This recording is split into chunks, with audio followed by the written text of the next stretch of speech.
Coelho, pelo tempo de até 5 minutos.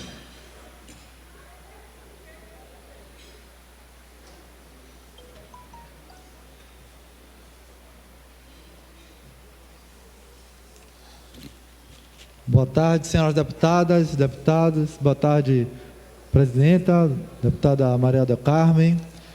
Queríamos começar também lamentando, reproduzindo a posição nacional do PSOL, da nossa profunda tristeza com a morte do jornalista Ricardo Boechat. Queríamos, então, nos solidarizar com a família e, claro, com toda a categoria dos jornalistas no Brasil inteiro.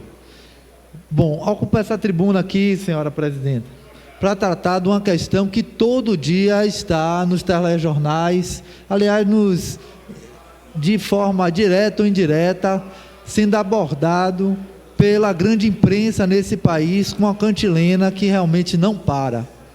Se o dia está quente, é culpa da ausência da reforma da Previdência. Se o dia está muito frio, o problema é a reforma da Previdência.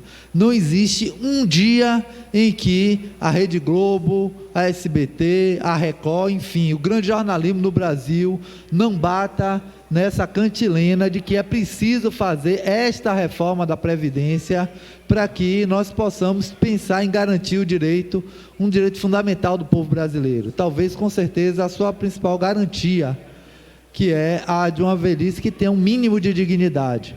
Então, queremos dizer que ninguém é contra se discutir, se rever a situação da Previdência no nosso país. Aliás, como disse, é talvez o maior patrimônio do povo brasileiro, o povo brasileiro que tem tantos direitos negados, tem na sua seguridade social, com certeza, algo fundamental na sua vida. Do ponto de vista individual e do ponto de vista coletivo também, se nós pensarmos na totalidade da sociedade brasileira.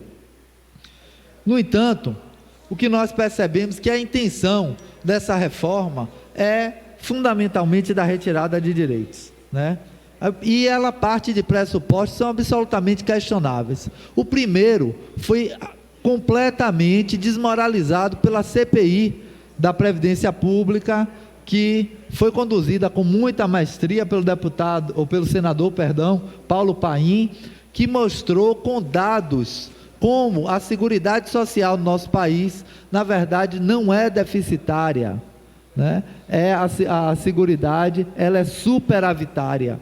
O problema é que quando se discute a Previdência, o primeiro erro metodológico, e não por inocência, se retira a Previdência e se isola como se fosse aquela história da caixa d'água, né? do que entra na caixa d'água e o que deve sair, se retirando a Previdência Pública do tripé da qual ela faz parte da Seguridade Social, que é saúde, assistência social e Previdência Pública.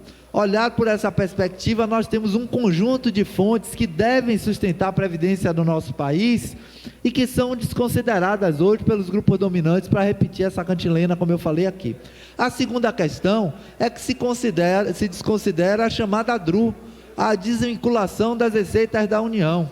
Ora, a desvinculação, que se desvincula, que é 30%, das receitas da Previdência, é praticamente o que se chama de rombo da Previdência.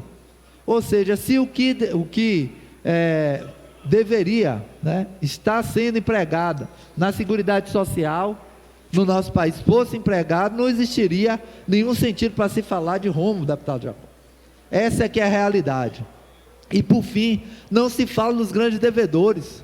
Onde é que está a Rede Globo? Né? Onde é que está a Record, o Itaú, o Bradesco, ou seja, que fazem parte daqueles 50 maiores devedores que eles por si só sanariam, ou melhor, devem já o triplo do que seria o chamado rombo da Previdência. Então é preciso fazer esse debate muito bem feito na sociedade brasileira, e aqui eu quero concluir, porque ninguém sabe para onde esse governo vai, mas ele está largando um conjunto de balões de ensaios, um mais perverso que o outro em relação ao povo brasileiro. A última agora, só para concluir, senhora presidenta, é esse discurso em relação à questão da substituição do regime de repartição pelo de capitalização. né? Se individualiza a situação, não se enxerga o povo brasileiro como povo. Então, se alguém, por exemplo, um trabalhador brasileiro, começar a sua jornada de trabalho, tiver uma jornada de trabalho de daqui para amanhã, como aconteceu com o jornalista Ricardo Boechat, sofreu um acidente e morrer, a sua família, pelo regime de capitalização, estaria completamente abandonada, porque ele não teria arrecadado nada. Onde fica a noção de povo, a noção de nação do povo brasileiro? Está completamente sacrificado. O Chile já provou desse remédio e não gostou nada, porque entendeu que é um veneno. Na verdade, a taxa de suicídio no Chile aumentou avassaladoramente e o país já pensa em rever esse famigerado regime de capitalização, entre outros balões de ensaio que o governo Bolsonaro tem jogado. Vamos fazer um debate político, porque essa casa precisa aprofundar a reflexão crítica e não deixar com que a grande imprensa trabalhe com a questão tão séria para o Brasil, como se trabalhasse com fake news. Horário.